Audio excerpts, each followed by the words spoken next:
This section here is your heating. And all you've got here is a rocker switch and a backup button. So if you press that in, and your unit will switch on.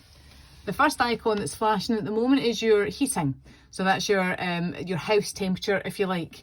And if you press into it when it's flashing, oh, here we go.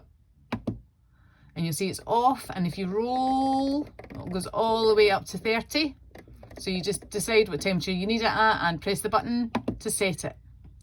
Roll it over again to the next icon, which is your hot water. And if you press in at that, you see it's off. It'll go to 40, 60, and then boost. Boost takes all the energy away from the heating to concentrate in the hot water, so you don't really need that unless you're kind of desperate. So 40 is usually adequate. So I just press the button in there and set it at 40 degrees.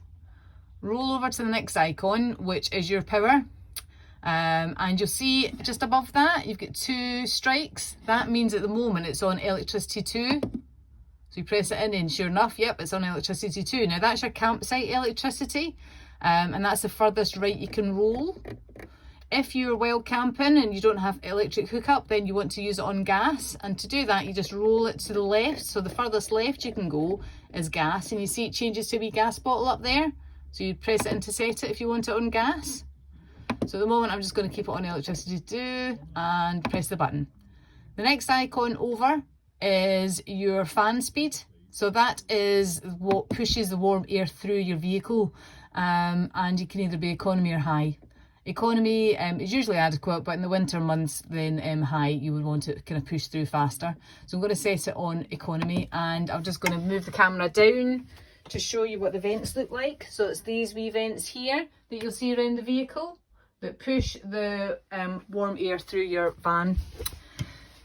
In the meantime, your control box here has been set up for 16 degrees temperature and 40 degrees water, and now it's gone to sleep. Now it's gone into sleep mode.